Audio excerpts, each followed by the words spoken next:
naman itong si Naslim ng team MPT Drive Hub.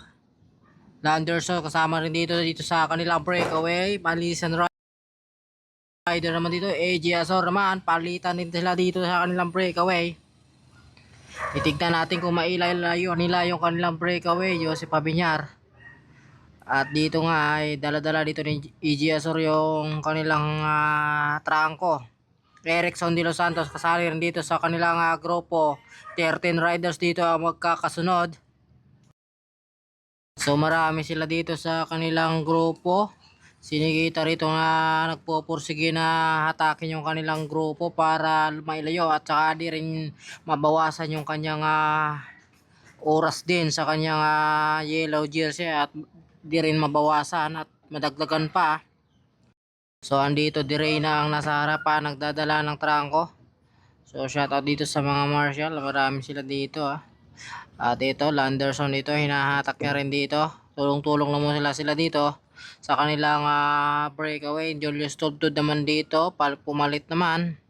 Landerson palitan, AJ Azor sumusukot rin dito at para pumalit din ng sa harapan ng trangko.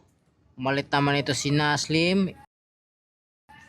Lumutos, andito rin Malaysian Rider dito rin Malaysian Rider at saka LCW itong si Nikita. So palitan lang sila dito sa kanilang breakaway. Matulin yung kanilang dala 56 kilometers per hour tulin yan talagang sagad na sagad yung kanilang maintain dito para hindi sila dito maabutan at di pa natin alam kung talaga bang hindi talaga sila maabutan dito dahil malayo-layo pa yung kanilang babaktasin dito. 116 kilometers pa yan.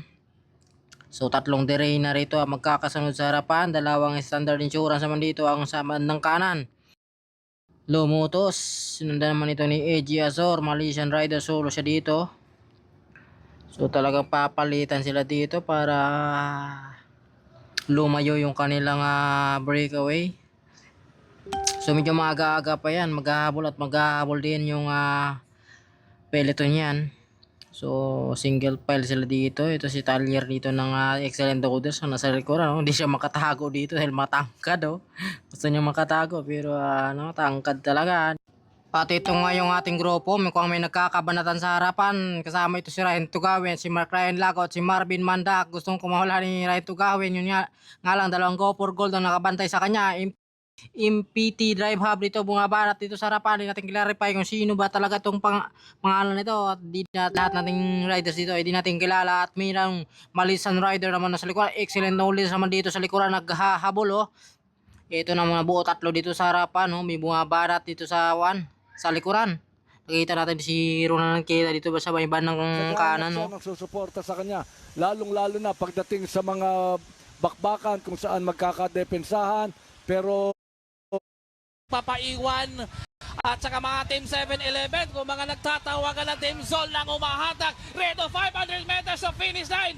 Nag-aantay sila Reto, Team Zol, Excellent Dodos, go for gold. Team Pangasinan, binitbit na dito ng mga Team Zol. Reto ang harapan nung ating peloton. Nagkakabantayan Ryan Tugawin, umahanap ng pwesto. Reto bumuka, Naslim umahatak rin dito rin sa kanan. Tapatan, Sumiso, Basalan, Joshua Carreño. Team Zol ang nangunguna rin dito. Nakabungad na, bumuka na ito Team Zol at Team Pangasinan. Napakagandang abangan sa ating krimat yan. Marvin Mandak humahataw dito rin sa kaliwa rin. Ang ganda ng ating bakbakan. Sumiso Ryan Tugawin ng ating Excellent Doodles. Yung ating Stage sa ating Stage 5. Grabe yung ating laban. kami kasi mo partner, kami kasi mo Pinoy Pinoy Ryan Tugawin ang namayagpag mula sa Isabela papunta dito sa Tugigaraw.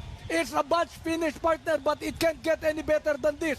Grabe ang naging bakbakan hanggang sa dulo ng ating karera. Guwagi pa rin itong si Anisimov Ivan Talagang mahirap yung laban natin ngayon. Ito makikita natin. You can see for yourselves, guys. You can see for yourselves what happened here. So close. Very, very close to call, partner. Very, very close to call. Ganun. Kung nakikita nyo lang ho ang reaction dito ng aking kaibigan na si White Mix. Ito, uulit-ulitin ho natin to. Napakatindi ho. All the drama that we witness in stage number 5